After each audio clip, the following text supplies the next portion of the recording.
Film dibuka dengan memperlihatkan seorang anak kecil yang bernama Tonam. Saat itu, ia tak sengaja melihat seorang pria menggunakan topeng yang sedang wik-wik di sana. Ia pun kaget dan ternyata pria bertopeng itu ialah ayahnya sendiri. Diceritakan Tonam tumbuh dewasa tanpa seorang ibu sedari kecil, dikarenakan tak bisa menerima pekerjaan yang dilakukan oleh suaminya. Tonam dibesarkan oleh ayahnya seorang diri, dan ayahnya ini bekerja sebagai seorang aktor film biru. Pada saat itu ketika ayahnya sedang syuting, tiba-tiba ayahnya terkena azab. Ia kejang-kejang diakibatkan serangan jantung yang membuatnya mendapat gelar almarhum di usianya yang masih produktif. Sesudah kepergian ayahnya, ia dipaksa untuk menjadi dewasa sejak dini oleh keadaan dengan hidup secara mandiri.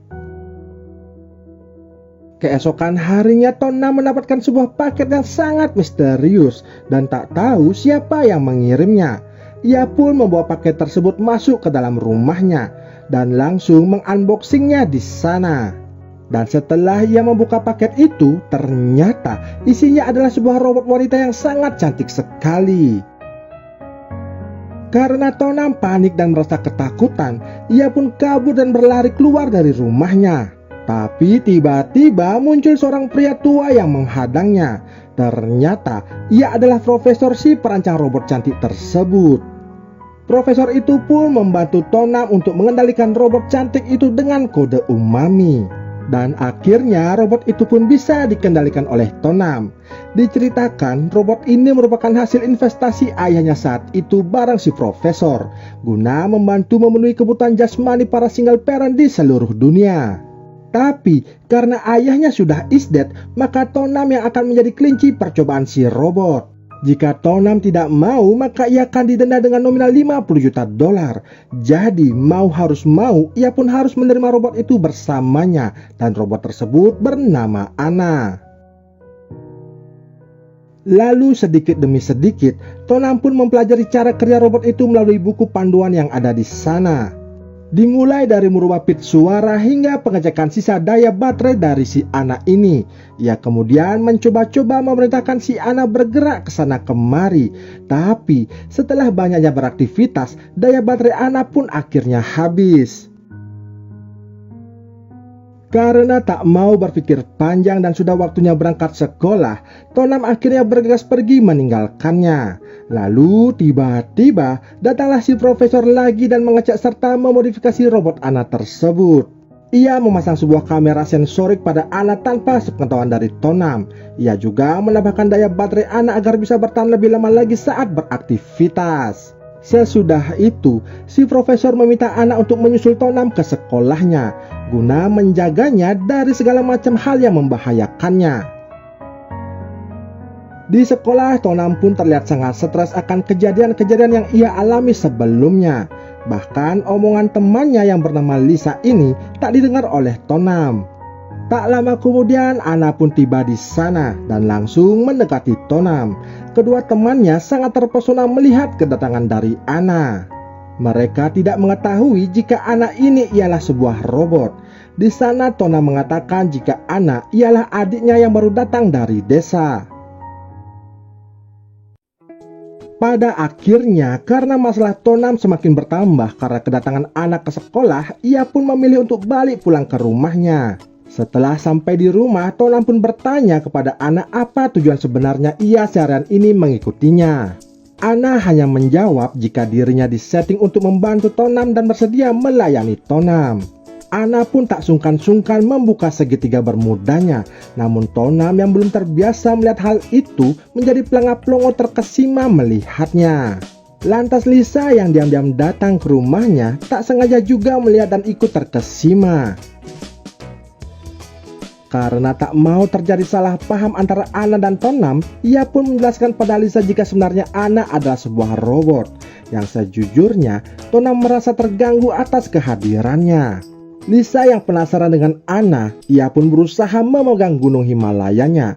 Namun saat berhasil mendaki puncaknya, Lisa malah kesetrum oleh sistem pelindung dari Anna.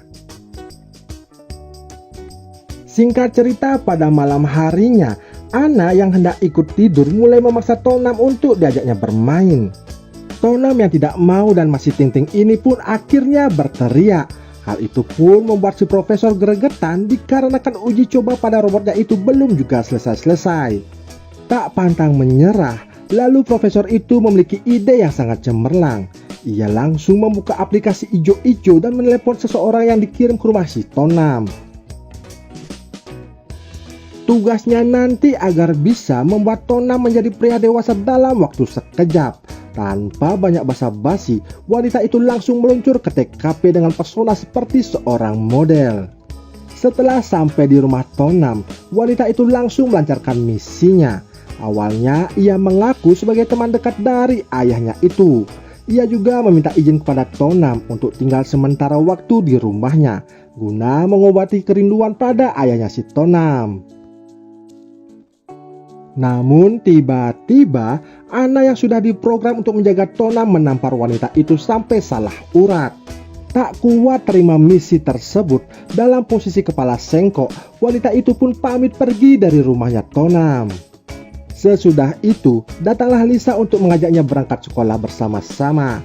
Saat dalam perjalanan, orang-orang sekitar mereka pun terpesona karena melihat Tonam menggandeng dua orang wanita cantik sekaligus. Lantas kedua teman Tonam yang mupeng ini akhirnya meminta join masuk ke circle Tonam. Sesudah balik pulang sekolah, mereka berlima pun akhirnya memilih ngumpul di rumahnya si Tonam.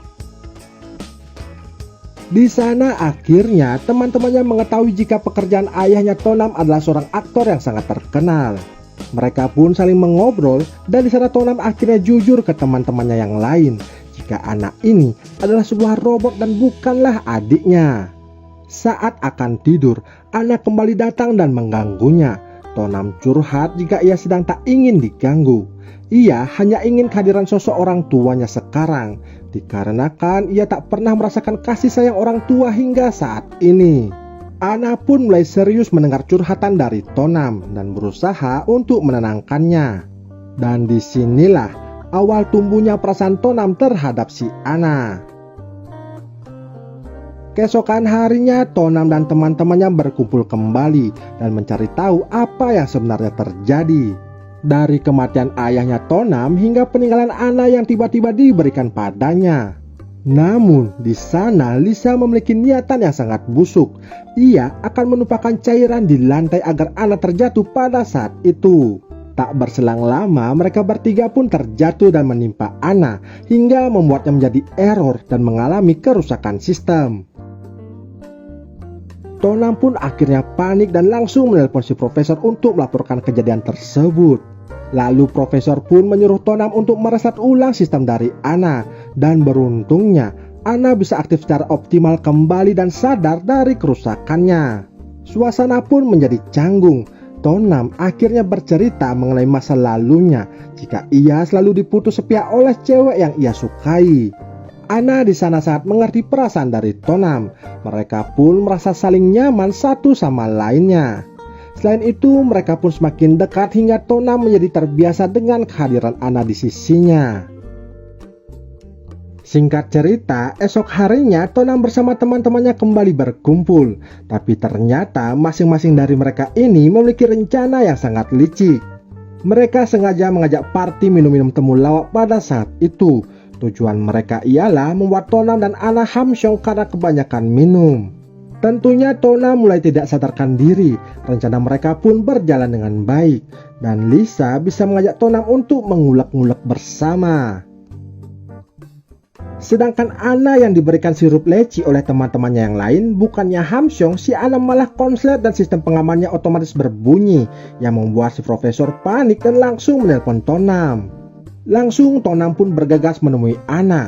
Mereka pun akhirnya bertengkar di mana Tonam memarahi teman-temannya itu karena telah memberi banyak minuman kepada Ana, sehingga program Ana pun menjadi error.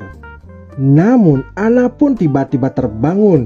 Ia lalu berlari sambil menangis keluar rumah hingga menangis di tengah jalan.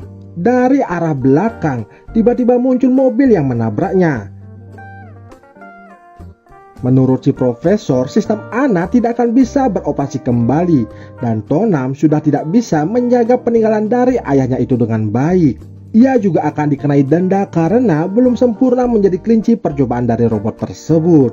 Tonam pun sangat menyesal dan meminta maaf di sana. Singkatnya, profesor pun memiliki ide agar Ana dapat berfungsi dengan baik kembali. Ini adalah satu-satunya cara yang bisa digunakan oleh mereka. Tonam harus masuk ke dalam sistem memori Ana dan membangunkan sistem itu secara manual. Tonam lalu menggunakan alat yang disiapkan sang profesor hingga akhirnya ia bisa masuk ke sana dan melihat serta merasakan kejadian-kejadian masa lalunya yang sangat kelam. Setelah itu, ia akhirnya bisa menemukan Ana dan berusaha membangunkan Ana yang sedang tertidur. Ia juga melihat ayahnya di memori Ana dan ayahnya meminta maaf serta memintanya untuk ikhlas atas kepergian dirinya. Di akhir film ini, Ana akhirnya bisa terbangun dengan sistem yang berfungsi kembali. Lalu singkatnya, Tonam pun memberanikan dirinya melakukan misi kelinci percobaan itu dan Ana akan menjadi pendamping Tonam sampai kapanpun juga. Dan film ini pun selesai.